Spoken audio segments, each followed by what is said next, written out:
We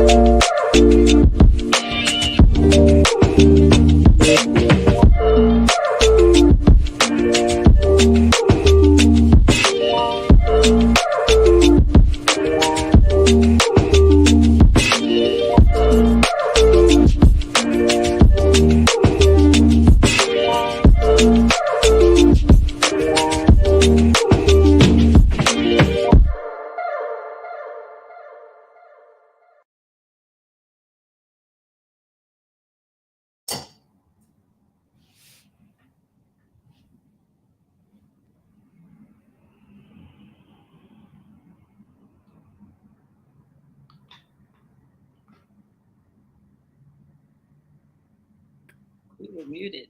We're going to do that again. Good evening, everyone. This is Dr. Imani Ma'at, and I'm J. Bernard Kine Sr.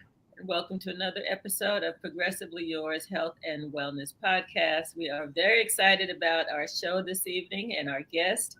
And as always, before we get into the heart of our show, we're going to start with a little bit of spiritual wellness. Yes, it's part of our ritual to begin each show with a moment of mindfulness meditation, brief spiritual reading.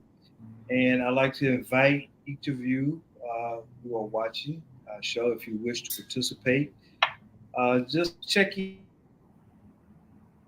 You take in 3 centering breaths through your nose, in and out through your nose. And just for a moment, close your eyes, and I will tap the tea shawls 3 times, and I want to read verse 6 from the Tao.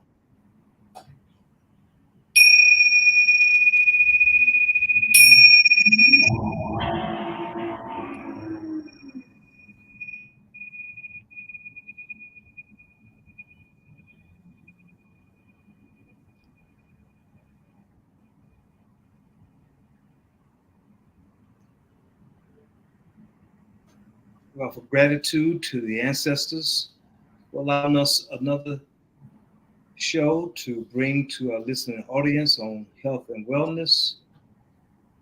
And these words, the living wisdom of the Tao, verse 6.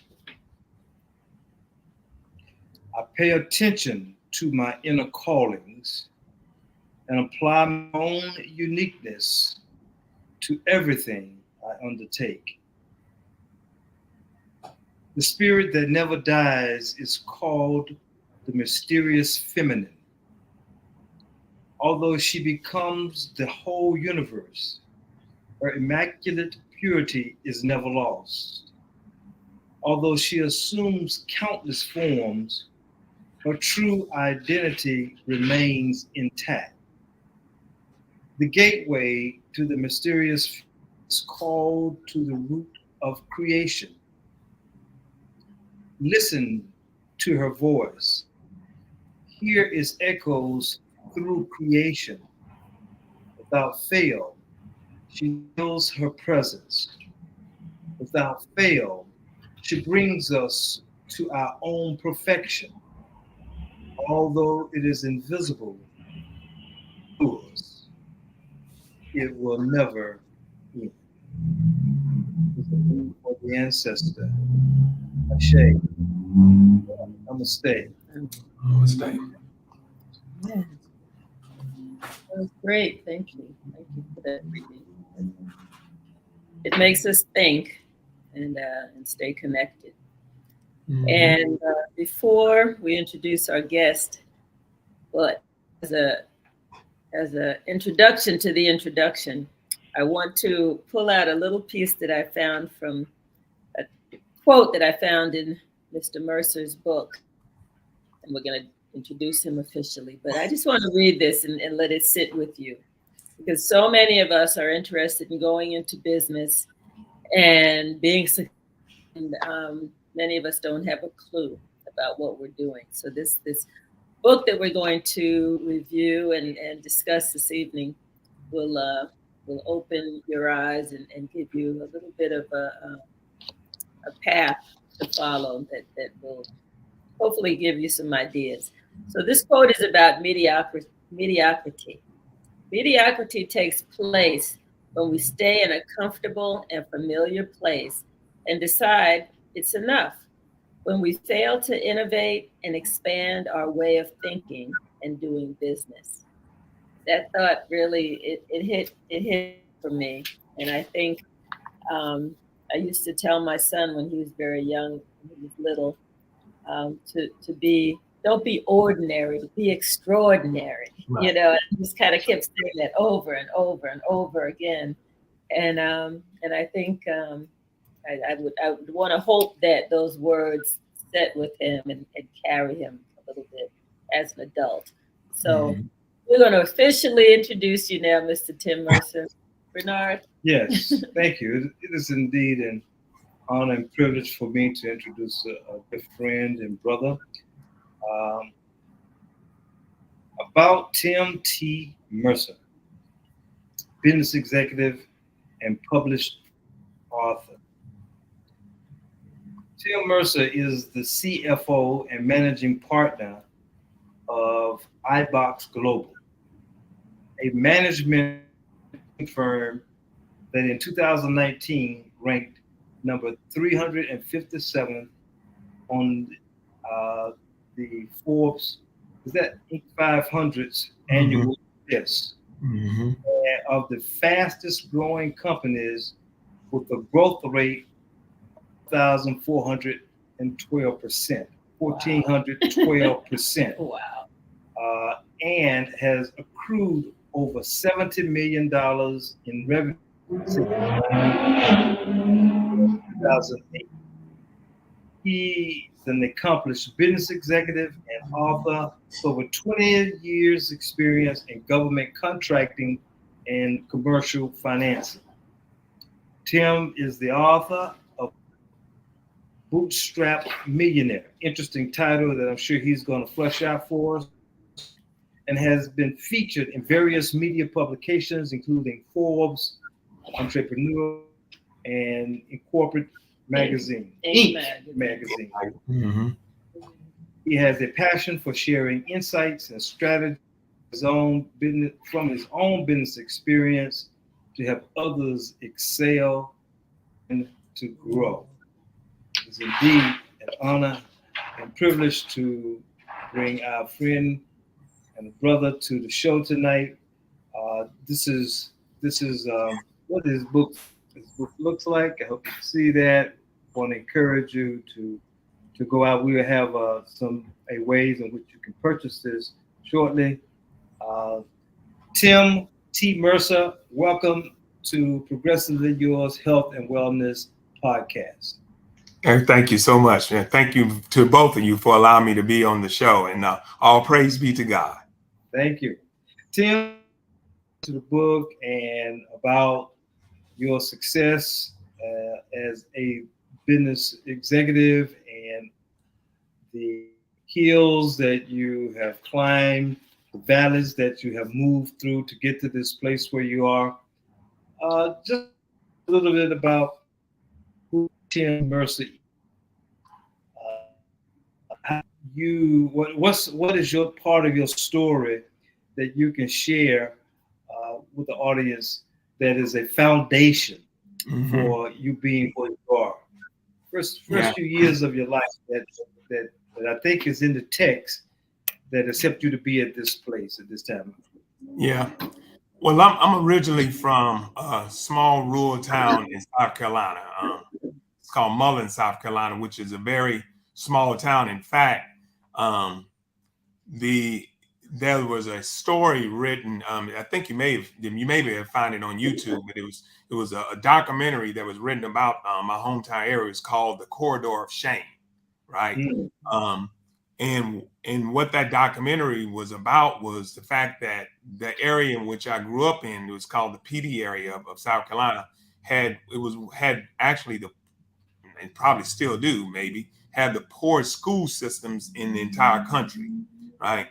So, I grew up in humble beginnings. Obviously, my parents and my family were laborers, right? I grew up back in the day when people was working in the fields, right? Picking tobacco, right? I remember even as a little kid, I used to, be out there, picking tobacco with my family, and, mornings when the tobacco truck would come by, and, you had to jump on the tobacco truck and you go out there and, you work all day, and they would give you a pack of nabs and a Coca-Cola, right? So, my family was laborers, right? We were not, we were not very well educated or anything like that. And, we were laborers. My mother, she worked in the factories for many years, in the factories that did sewing, T-shirts and things of that nature. And then ultimately she ended up working in a factory that produced the MREs for the military, which, Bernard, I know you probably know very well about MREs, being a military guy like myself. I do. Yes, I do. So, MREs for the rest of us who don't know. Yeah, MREs stand for meals. What is it? Meals ready to eat. Yeah. Meals ready to eat. That's right. Okay. Thank you. They're packaged and they have a whole meal for when we're in combat zone, in the field duty and training. Okay. Yeah. So yeah, I mean, like I said, I grew up in a very humble background. My mother, one of the great things I'm proud of is that my mother always taught me and my brothers and sisters to believe in God, right, and to have faith. And I'm telling you, when you growing up in poor environments, I mean, man, you need faith, right? You know what I mean? Because you had to have faith to figure out, when if you're gonna get, when your next meal is gonna come from. So for me, my childhood really wasn't a childhood. I mean, I think for me it was, because I had to grow up real fast, real early, right?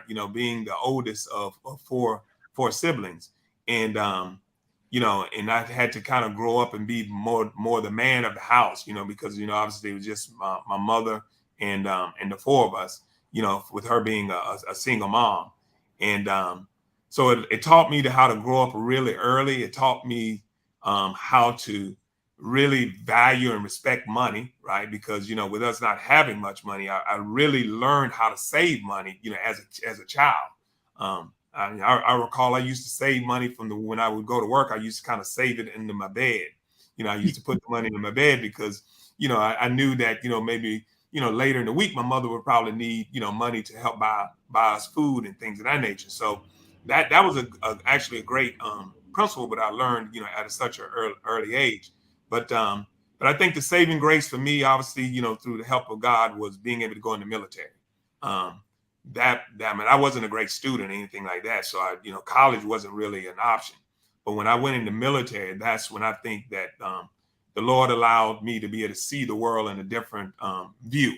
And in the military, really opened up my eyes about life and opened up and showed me that there were a lot more possibilities out there. Mm-hmm. Thank you. And when you think about your success, what part of your story, what part of your early experience, if there was one in particular, you mentioned one about saving money. Mm-hmm. Like, what one stands out most for you that was really a turning event, or what relationship helped you to formulate ideas about now that you look at yourself, but you may not have thought about back there then? Yeah. I think the most important thing for me, I think, was just my faith in believing in God, right? Because when I went in the military, it was, as you know, from being in the military, I mean, it's a whole different world, right? You out there by yourself, and you had to create, make friendships with people that were, you didn't necessarily know. And those friendships, obviously, those friendships that I established in the military, or I still have them today, lifelong friendships. But but when I went in the military, I went to Germany. That was my first assignment. I mean, you're talking about taking a kid out of Mullins, South Carolina, who's never been anywhere, right? I never left Mullins, right? And now you send him off to Germany for 2.5 years to really, and I'm at the age of 18 and 19. That was a changing experience for me. So my relationship with God, really protected me, and kept me, whole.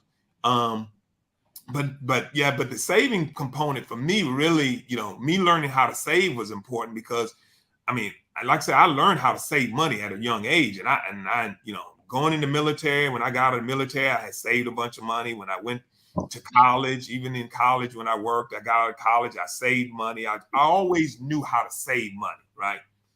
But that saving money isn't financial literacy. I knew how to save money, but I didn't know how to multiply it. I didn't know how to grow it. And of course, what I talk about in the book is how, I had one point in time gotten to the point, through the help of God, and gotten successful after getting out of college and made a lot of money and saved a large amount of money. But because of my financial illiteracy, I ended up losing it all. And you're talking about, I mean, it's kind of shameful to say, but I'm talking about losing, upwards of $1 million, just losing it over the course of several years, due to my lack of financial literacy. And so that was a hard pill to swallow, but it was one that was necessary because it helped me to be able to come back better. What helped you to come back when after you lost it all? What steps did you put in place, or what was guiding you? Yeah. To get back in a more balanced sort of way. Well, I mean, you know the old saying that, hey, when you at the bottom, there was nowhere else to go but up to go top, right? And so it's funny enough. I mean, me and my wife had just gotten married, right? When things started taking a turn for me financially, because I always seeing my mother grow up, and seeing my mother, grow up as a single mom and the struggles she went through. I always told myself that if I ever got married, I wanted to make sure that I could take care of the woman that I married, right? So that was a pride thing for me, knowing that, hey, I was wealthy enough where I could take care of this woman and make sure that she has everything that she needs and wouldn't have to struggle. So when we started going through some troubling times and the money started dwindling away, because it happened over the course of like about 5 to 7 years, right? Every business thing that I was trying, it just kept failing, right?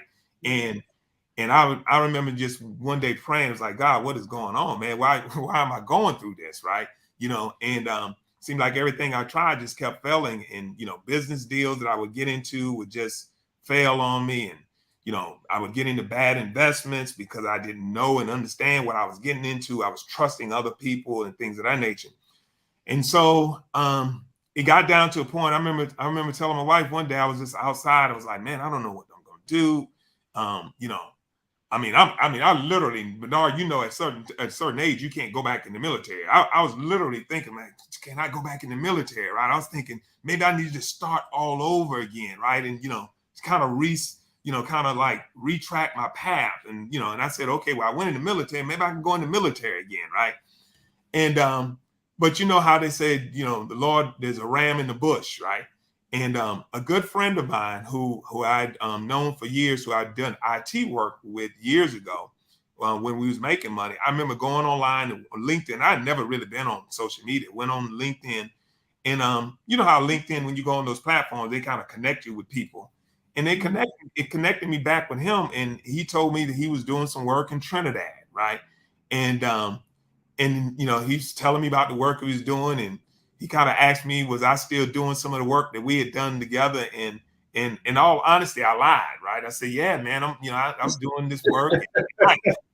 And I had been out of IT almost 8 years, right? But he met with me and was telling me about the project, and fortunate enough, an opportunity opened up with him in Trinidad, and I had to leave my wife for extended period of times. We had to be separated, and I had to go work over in Trinidad for months at a time and come back and forth. And it was tough on our marriage as well too. But I believe that was a ram in the bush that the Lord had put out there for me. And I remember telling my wife, I said, I'm going to go over here, and I'm saying I'm going to be the last person that will leave that contract. I remember telling her that. And because I knew I had a good work ethic, right? And I leaned on that work ethic, and ultimately that turned out to be the case. And that was kind of the jump start for me getting back to generating the money that I needed to kind of build myself back up again. And but that was the ultimate start. And then of course, when I got into government contracting, things really took a better turn for me as well. That was a leap of faith. You talk about your faith, but that was a risk that you decided to take, and seems to have worked very well for you. One person wrote in that yes, we are not taught how to multiply money. Right. How do you respond to that statement, Tim? We have not been taught how to multiply money, and now that you have kind of covered yourself, if you will. Mm-hmm. How did you learn how to multiply money?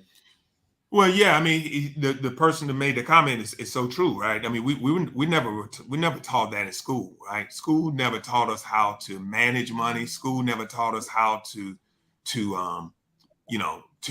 build wealth, right? At least the schools I went to, anyway, right? And so those are things that, for me, I had to learn through trial and error, right? I mean, I tell people I come from the school of hard knocks, right? You have to try things. And I'm telling you, I've tried so many different things. I mean, I've, real estate, stock market, right? Different things. And because I didn't have any mentors, right? Obviously I made mistakes, but those mistakes is how I learned, right? Those mistakes, because, it's like the kid who puts his hands on the stove. I mean, he puts his hand on the stove the first time, he knows it's going to burn. So, he knows not to do it again. So, I had to go through those losses in order to know where the landmines are, so to speak, right? And so that has been my way of learning. And then of course I'm very observant. So I look at other people and I start to see, what have they gone through, right? What mistakes they have made? How can I learn from their mistakes so that I won't encounter those same mistakes? But I think for me, it has just always been, the school of hard knocks, right? And sometimes you have to take losses to be able to move forward, right?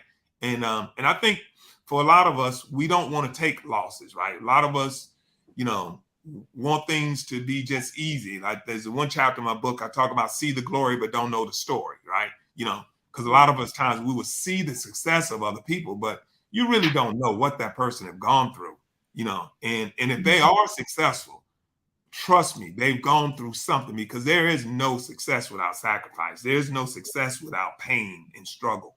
It's just a part of the process. You mentioned that you didn't have mentors back then.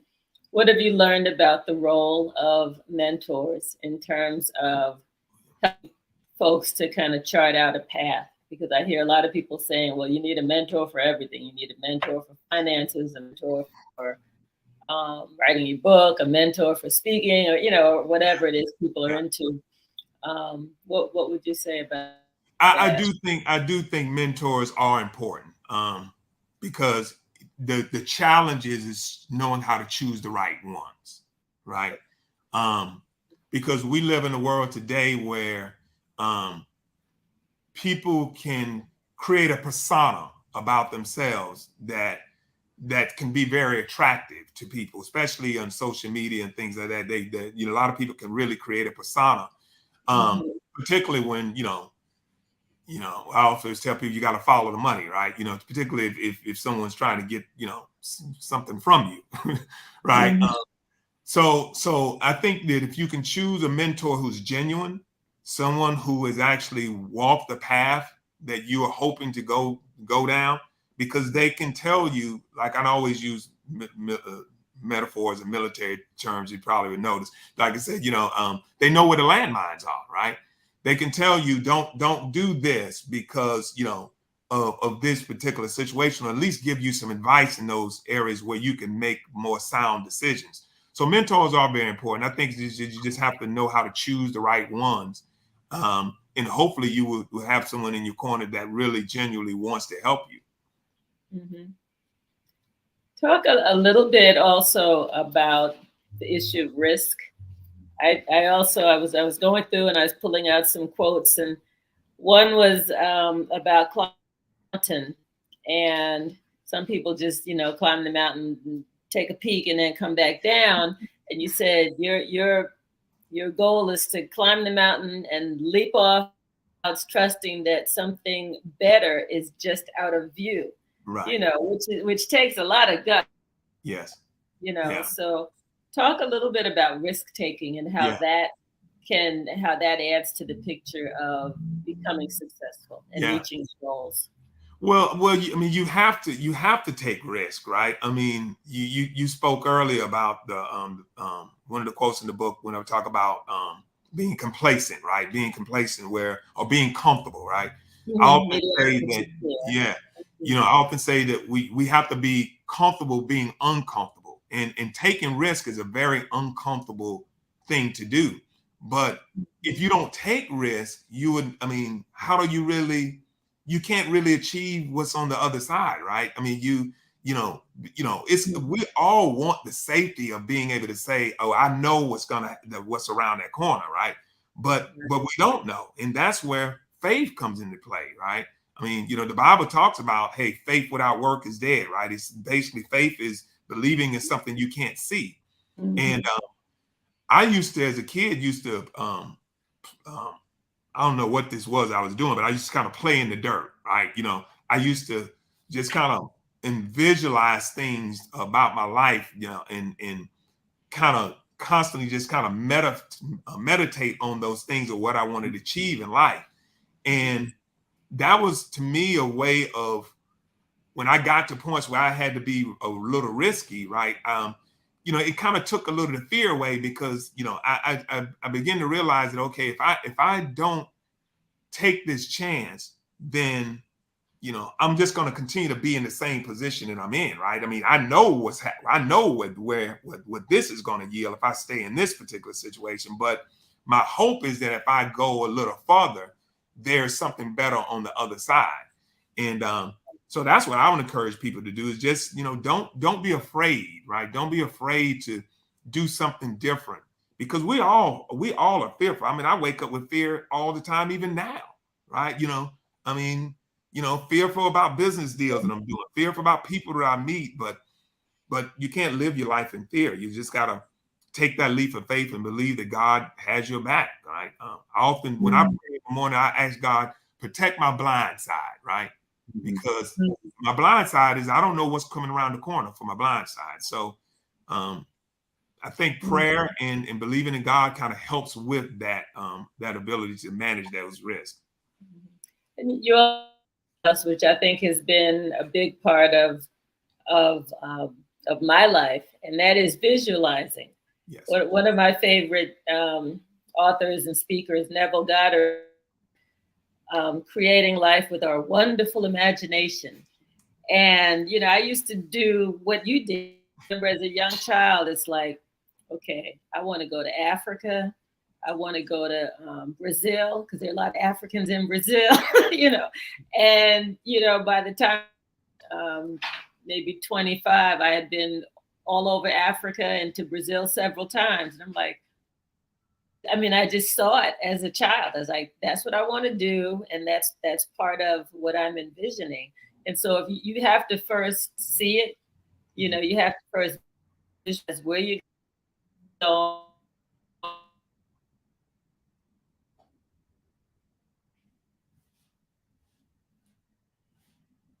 Right.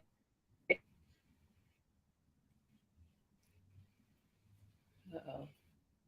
Did we freeze up? Did you hear me? Yeah, you froze up. You froze up a little bit. Yeah.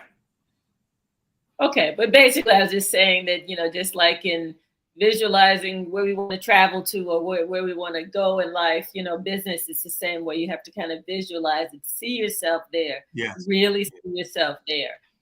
Yeah. Yeah, because you think, what is it? There's the verse in the Bible where it says, "Where there's no vision, the people shall perish." Right. And I remember as a kid when I started learning that verse in the Bible, and it's something, it always resonated with me and it stayed with me. It's like, where there's no vision, the people shall perish, right?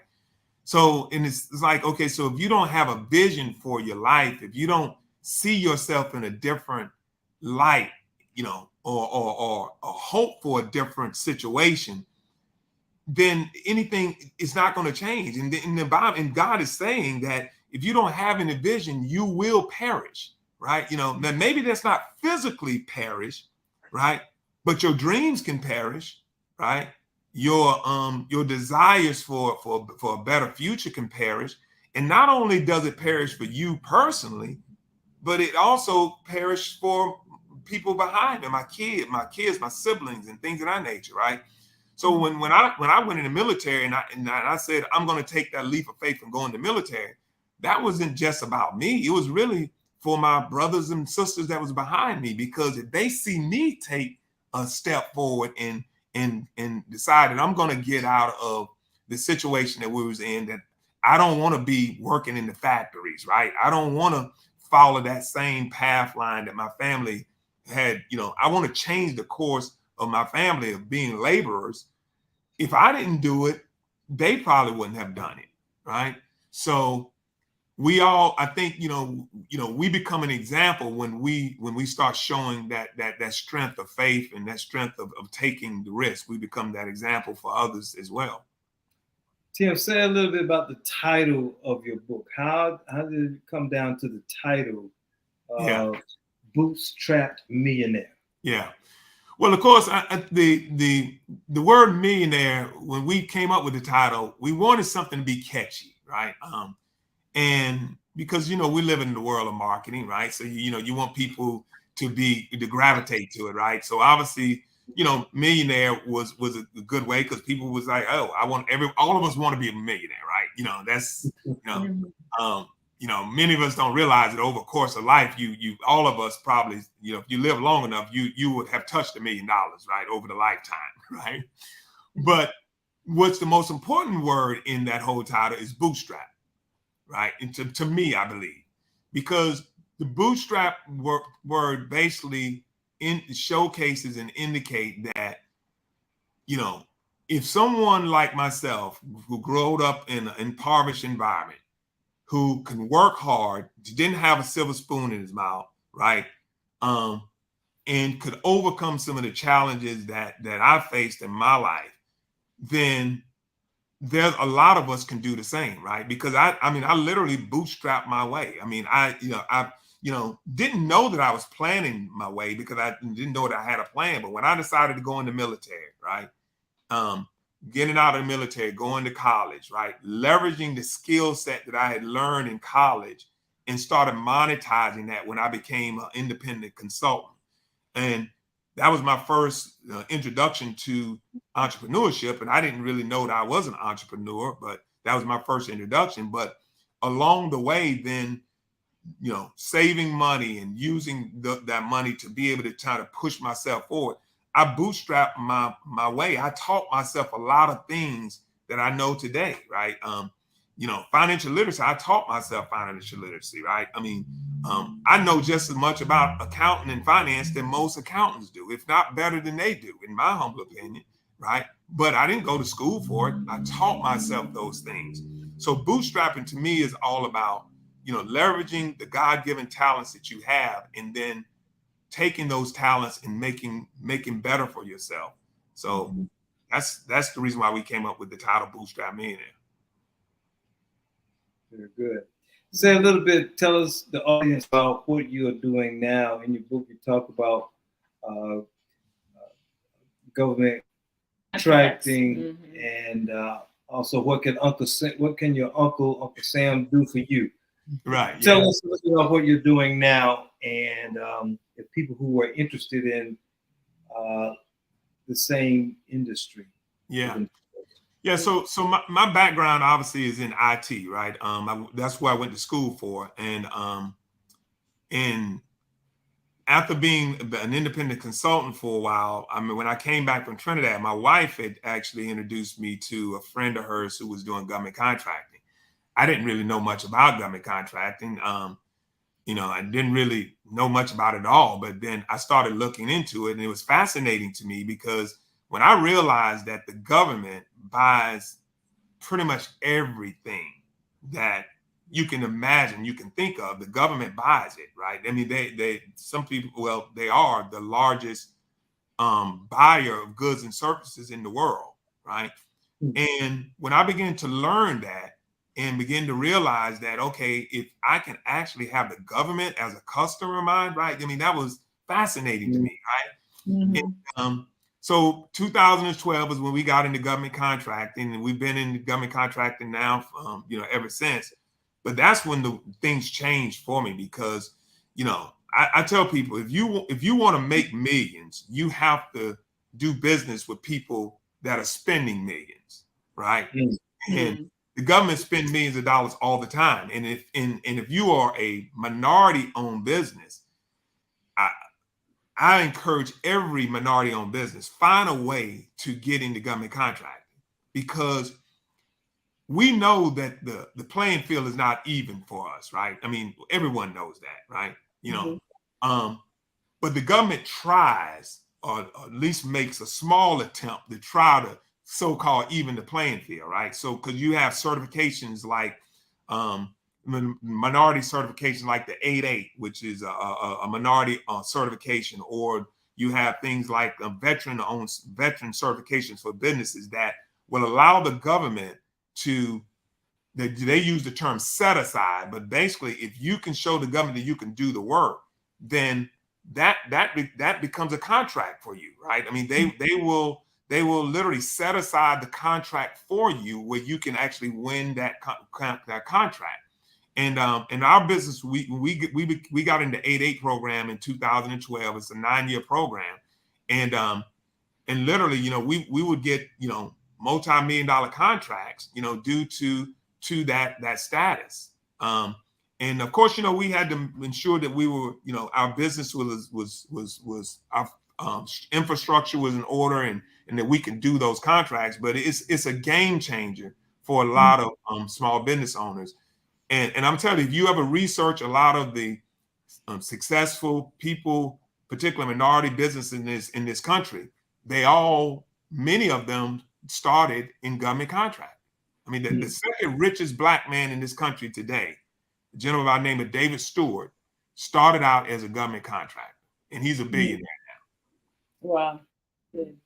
And for women, there's also certification for women-owned businesses. Yes, that's exactly right. If you're an African American and a woman, and you want to do contract, one thing people should know is that it's in all different areas. I retired from CDC, disease control, and so we dealt with contractors coming in all the time, and there were set-asides for all different categories. Yes. And people just need to explore those and figure out how to get in the queue.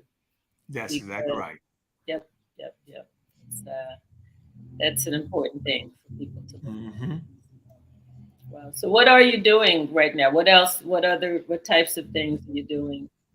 So obviously we're still a government contractor, right? We're out of the 8.8 program now, but we're still a government contractor. But one of the things that we do a lot of work with other small minority-owned businesses in helping, kind of mentoring them in the world of government contracting, right? Because we've been very successful at it. So we're actually getting ready to start doing some boot camps on government contracting here in the Atlanta area as well. But I work a lot with other smaller companies. We partner with them on deals because they have the certification, and of course we have a lot of the financial infrastructure and things of that nature. So we'll partner with them on business opportunities, and that's been great because we are able to help them grow as well as continuing our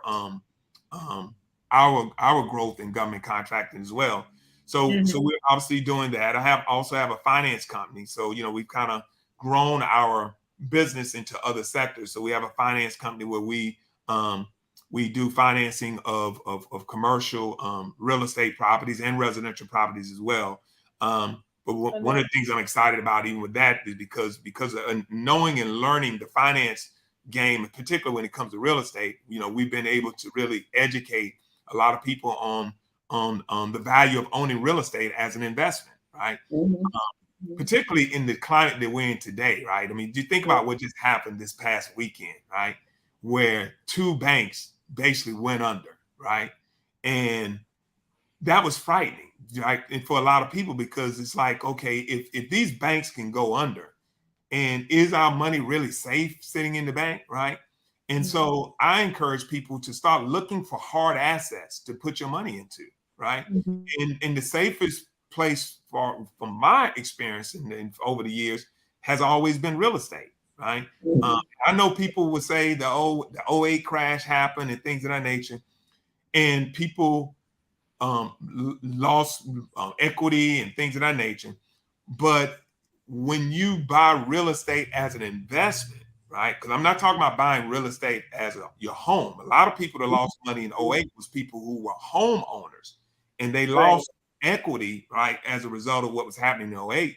But the people who bought real estate as an investment, i.e., the people who own apartment buildings and things of that nature that was cash flowing, they didn't lose any money, because even when people started losing their homes, where did they had to go? They had to go into apartment buildings, right?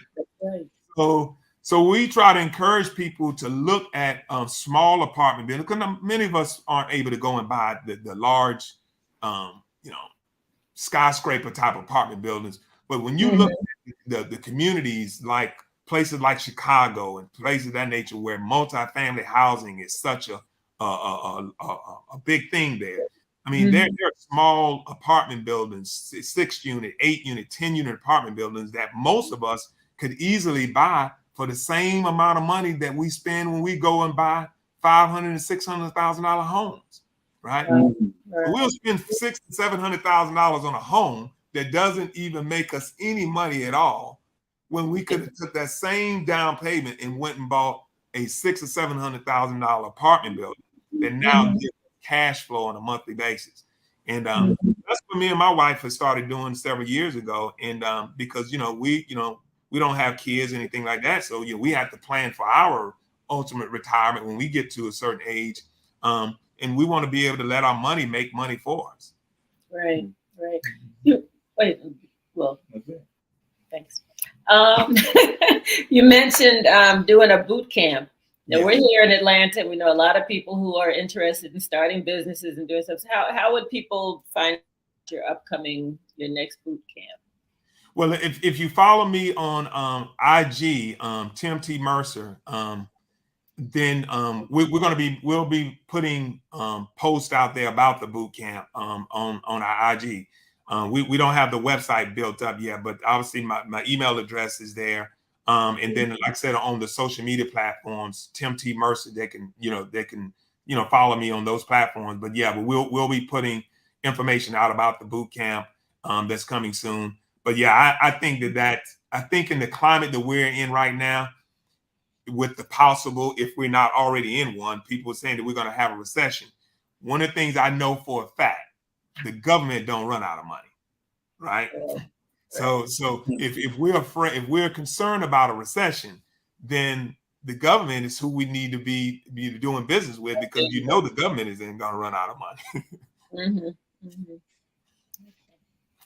I think you answered my question, because as I was skimming through the text, have highlighted there's a reason why people with the greatest amount of wealth in this country own a lot of real estate. And I think that's what you just talked about. Yes. Yeah. Think about what's happening right now, right? And this is interesting to me, kind of interesting, but frightening at the same time.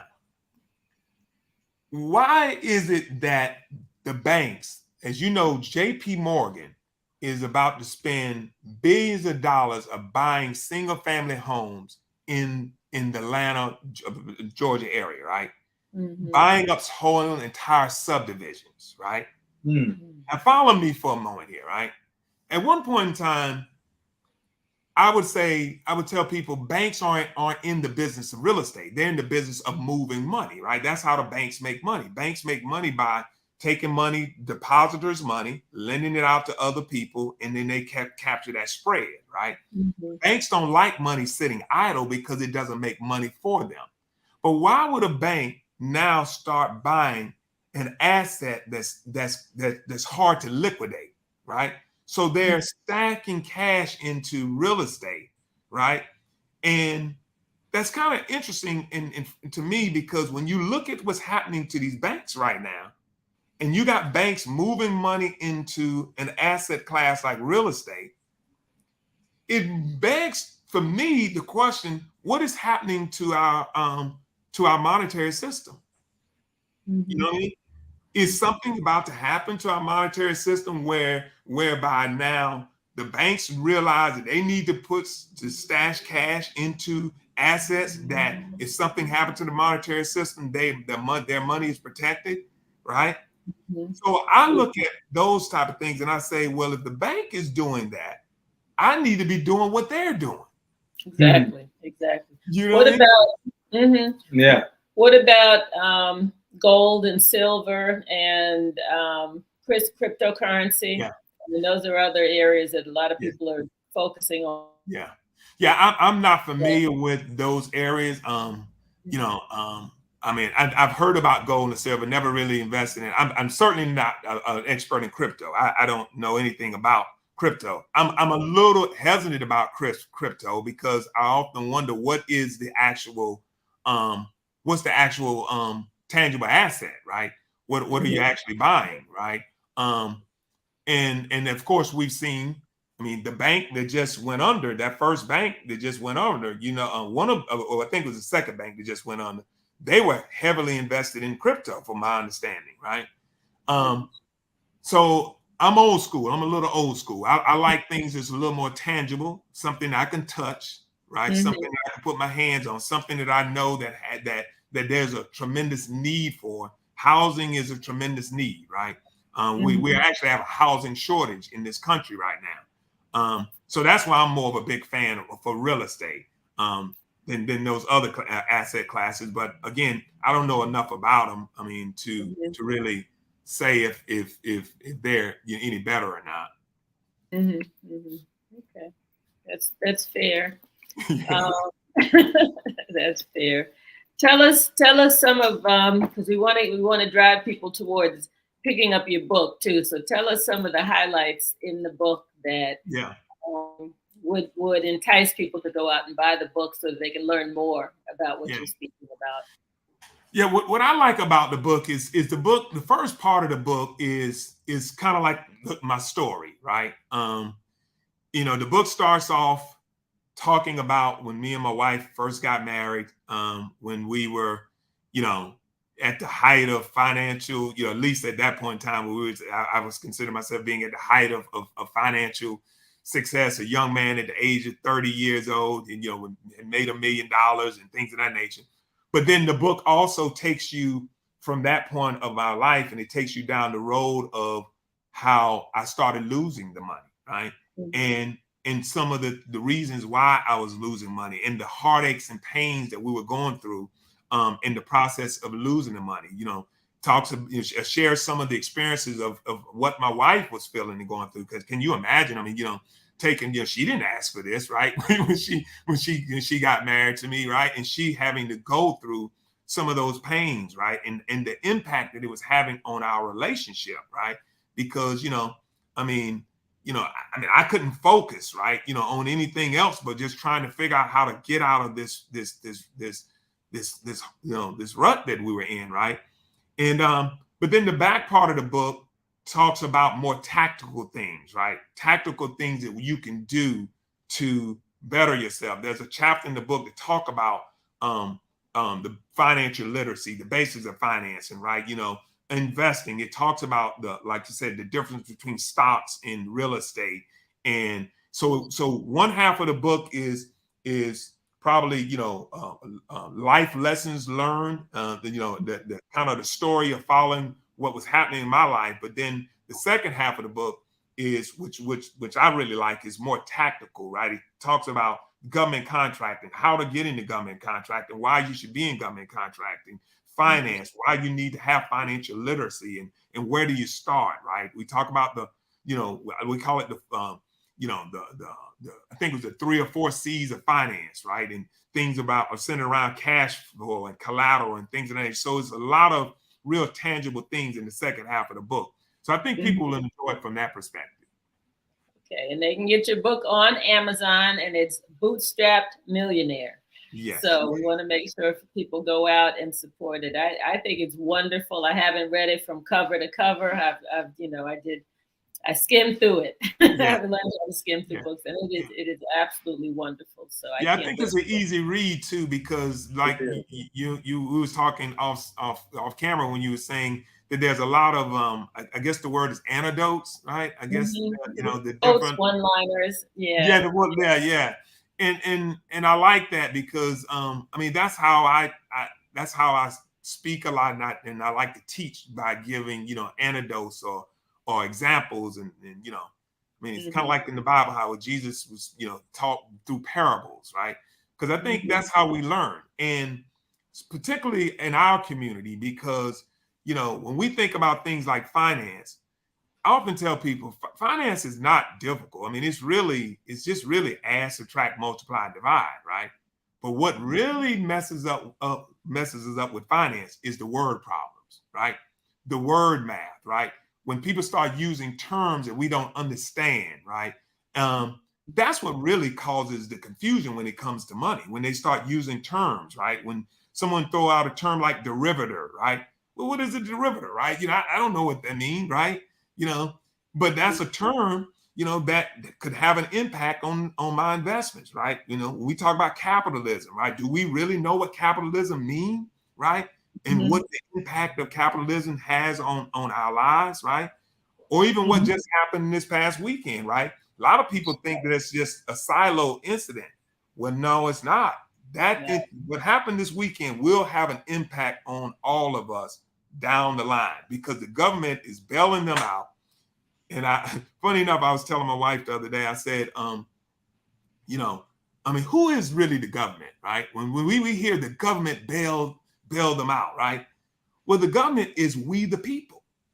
We the people just bail those banks out, right? Because the government doesn't have any money. They get the money from us, right? So we the people just bailed them out without even having a decision in the fact that we wanted to bail them out. Right. Yeah. Well, we really appreciative to what you're sharing, your wisdom and your knowledge. We're going to take a shift for a moment, Tim, and come back so you can have the last closing words as we are approaching near the end of the show. Each show, we show this clip of a very powerful story, and I'd like for Latoya to show the clip now, and we will come back and give you some parting thoughts, wisdom that you would like to share with the listening audience. All right, great. Okay. Eagles versus pigeons, which one would you rather be? We said I want to be an eagle. Why? Because they fly higher than pigeons. And what does that allow them to do? See more. Who are you? So much of who I am today is my experience growing up in my hometown of Kansas City. My mother had me at 15. All I wanted was somebody to love me. What have I done that's so bad that you can't forgive? Mama set me up to go to prison instead of her. When the judge sentenced me to 11 years, I said, I'll show you. I think about the system that failed her. I am not what has happened to me. Your story, your experiences, your being seen, it's no accident. Well, I kind of always escape through art. If I just took the next step, the world would open up before me. Scared this inner light within you. I am not what has happened to me. I am what I choose to become.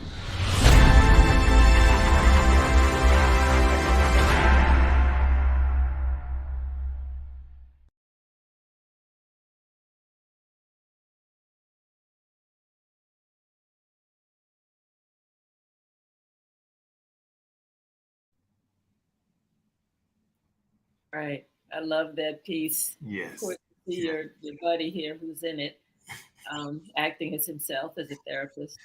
But he does such a good job. And Yeah, he didn't tell me he was a movie star. I know he didn't tell me either before I met him. You know, I didn't know that myself. but there are a lot of lessons learned in there shared about family and resiliency and so much forgiveness, and it's just such a powerful be on Max. I hope it's still there. Probably see it on a couple different places now. But, so we like sharing that near the end of each show. And Brother Tim, we'd like to give you the last opportunity to share some words of wisdom. And who knows, we may have to have you back at some point. There's always so much more to talk about than we have time for. And we may need to expand to an hour and a half. Absolutely. Now, I think that clip that you just showed, to me, I mean, it says it all, right? When he said that I am not what has happened to me, you know, that resonated with me, right? Because when I look at my story and I look at my life, I think at some point in my life, I told myself the same thing, right? I'm not what has happened to me, you know, and I have to choose to move forward and to be better. And I think if all of us has probably experienced some things in our lives, you know, trauma or something in our lives that has shaped to in some form or fashion who we are, right? But I think if we can take from those things and maybe look at the glass half full rather than half empty, you know, we would probably see that there's, you know, that we can change our situations in some way, and it just starts by just making small changes, right? Because life, regardless of how successful we become in life will always throw us some curveballs. It's going to make us have to pivot, right, all the time. So yeah. It does. You know what? I had actually highlighted a quote from your book, and it said, "Has my past happened to or happened for me?"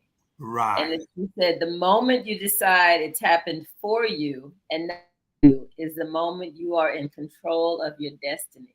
Yeah. That's right. So it definitely relates to the movie and to your story and to encouraging people to see those moments as things that have happened for us so that we can get to the next place in life. Absolutely. Absolutely. Well, Tim, we want to thank you much. As Money has indicated, we would like to have you back sometime. I would definitely love it. In the days ahead to pick up where we're leaving off, even get more into the text. But we want to thank you. We want your candor. We appreciate your openness, your transparency, and this that you have demonstrated for those who may be watching. You are a model for young African Americans and Americans in general who are interested in moving from one level low to another level high and go on with the ebbs and flow of life. So we just want to thank you for being. No, I thank you both for allowing me to be on the show. I love the conversation, and I appreciate you both. Yeah, I really do. Thank you. If you hold on for a minute after we close out, we always have a little debriefing. So just stay tuned in the background for a minute. Okay? We'll do. We'll do. Next week, we will have Dr. Michael Imani, who is a part founder of the Now Wellness Clinic, where he offers a whole lot of health feedback. Colonics is one. Treating diabetes, detoxing is another. He will be our guest next week, and in 2 weeks we're going to shift of a dentist to come and talk about how the care of our teeth is important to our total health and well-being. Absolutely. So thank you all for watching us And we appreciate you and we love you all. It is indeed for the ancestors. Ashe. Ashe. And namaste. Namaste. Peace and blessings, everyone. Take care. See you next time.